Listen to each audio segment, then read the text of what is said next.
Bonjour Julie, bonjour Pablo, bonjour Sam, bonjour tous les copains. L'histoire du jour s'appelle Le Grand Voyage de Tilt. C'est Yvette qui l'a choisi pour vous. Vous connaissez Tilt? Mais si voyons Tilt, le POG.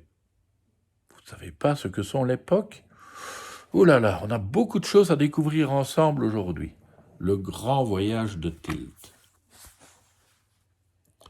Les POG vivaient au fond des gouffres et des grottes, dans le ventre de la montagne. Ils aimaient le silence, la pénombre, la chaleur de la terre. Aucun ne se risquait à l'extérieur. Sauf Tilt. C'était le seul à mettre le pied dehors. Il restait de longs moments à guetter le ciel, à observer la vallée. Il rêvait de voyage. L'écureuil parlait de ses courses dans les sapins, de branche en branche. La marmotte racontait ses balades à travers les prairies. Mais Tilt voulait aller plus loin. Un jour, un oiseau blanc lui parla de la mer, là-bas, loin, très loin. La mer où le vent courait à perdre haleine, où les vagues roulaient et dansaient. Le cœur de Tilt se mit à battre plus fort. « Je te montrerai le chemin sur la rivière, dit l'oiseau. Tilt se confia au vieux Bug, le roi des Pocs, qui haussa les épaules. La mer, ricana-t-il. Avant d'y arriver, moucheron, 1000 bouches t'avaleront. Buck était un sage. Tous l'écoutaient, sauf Tilt.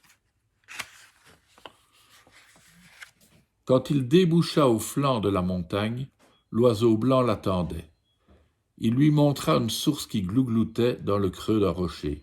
« C'est ici que ton voyage commence, Tilt. » Il tournoya un moment au-dessus du Pog, puis s'élança vers la vallée. Tilt s'installa sur une pomme de pin qui flottait dans l'eau. C'était une embarcation légère, parfumée. Elle fila dans le courant rapide. Bientôt le ruisseau se mit à gronder, à bouillonner. Une cascade. En un clin d'œil, l'eau furieuse les engloutit tous deux. 10 fois Tilt coula, 10 fois il remonta à la surface, agrippé à la pomme de pin. Puis le courant se calma, car le torrent s'élargissait. Tilt était glacé jusqu'aux os. Le soir, il s'endormit sur la berge, niché sous l'aile tiède de l'oiseau blanc.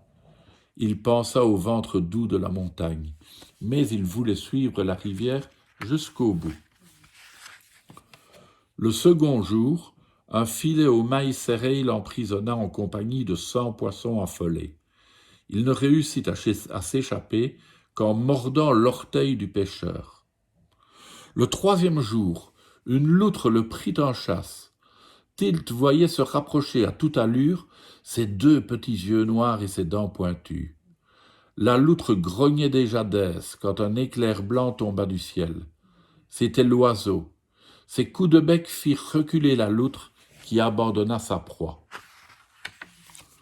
Le 4e jour, dans l'eau paresseuse du fleuve, de longues chevelures d'algues s'enroulèrent autour de la pomme de pin.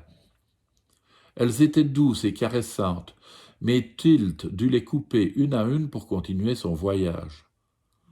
Enfin, le 5e jour, les rives du fleuve s'éloignèrent l'une de l'autre, et la terre disparut peu à peu. À présent, il n'y avait plus que l'eau et le ciel. Tilt, le Poc, avait atteint la mer.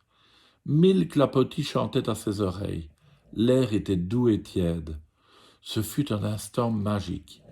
Il ferma les yeux et se laissa bercer par la houle. Mais bientôt le vent se leva et l'horizon devint noir comme de l'encre. Tilt vit alors l'armée des vagues qui avançait vers lui. La mer ressembla tout à coup à un désert immense, froid et sombre.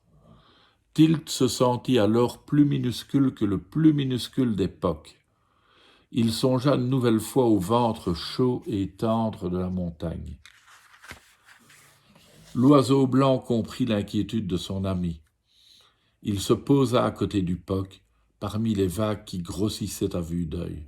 « Monte sur mon dos, Tilt. Maintenant, il faut vite aller raconter ton voyage au vieux Buck et au Poc. ils t'attendent. Et voilà comment se termine le grand voyage de Tilt. Et toi, tu as aussi envie de voyager? Où voudrais-tu aller?